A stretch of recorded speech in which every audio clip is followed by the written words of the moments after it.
Senator, your thoughts about day one? I know you were traveling a little bit, but they want to make it clear, the Republicans, they're not going to get down and dirty like what happened with Kavanaugh. Were they right to say it?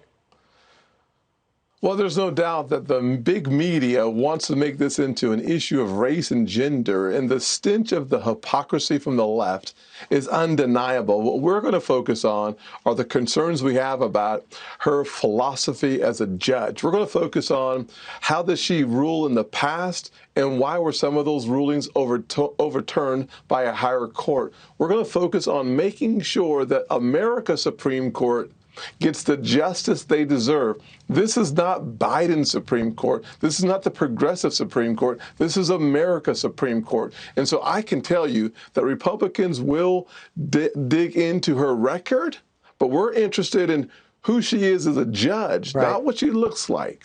And so that's good news. I think Ted did a good job of making sure that we laid out the parameters for this conversation, unlike the Democrats, who literally want to assassinate the character, including of our Supreme Court Justice Coney Barrett. You know, Senator, I did love her biography. I thought it was well done, well delivered. I love her legitimate background story. Let's see if she can answer the questions. Yes. I was kind of disappointed when asked if she thinks court packing is okay. She didn't want to answer. How could she be for something that would diminish the impact she has on the court that she wants to be on? That's the kind of question we need to have answered, though. Brian, you're hitting the nail on the head. What we have to do is make sure that she answers legitimate questions, and every single question we ask about her philosophy is important. Every question she gets on her cases, those questions are important. We should never deny the American people the information they need to see to know who's coming to the court or why we are going to deny her a seat on the court. If both sides need to be heard out.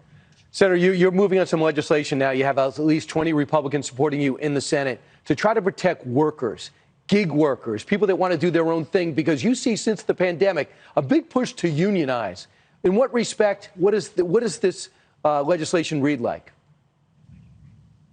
Well, the most important part of this legislation is to realize that we are going to focus on the future while the Democrats are focusing on the past. We literally understand that workers want the flexibility in their schedules, and they want to build a workplace around themselves. We can help them get that accomplished through my legislation. So I'm really excited to see the progress that we're making on making sure that legitimately today employees decide when they work, how much they work for, and the benefits they get. Whether you're an independent contractor or an employee, we want a workplace that is conducive for your priorities. What did you see? Is it someone, for example, with Uber, these people who want to do the gig economy, the Uber Eats and the Uber drivers, the Lyft, yes, all of a sudden they're being attacked by legislators? In what respect, and what would you do to block it? Well, let me just say, a great question, Brian.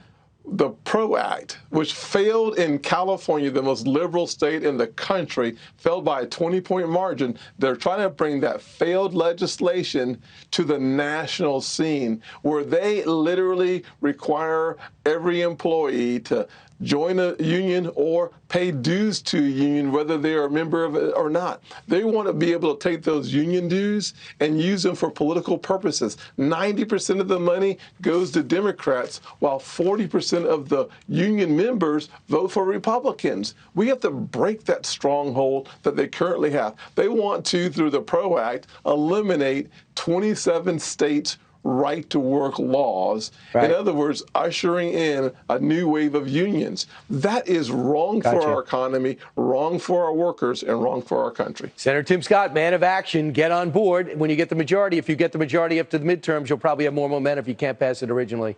Senator, thanks for joining us tonight. Yes, sir.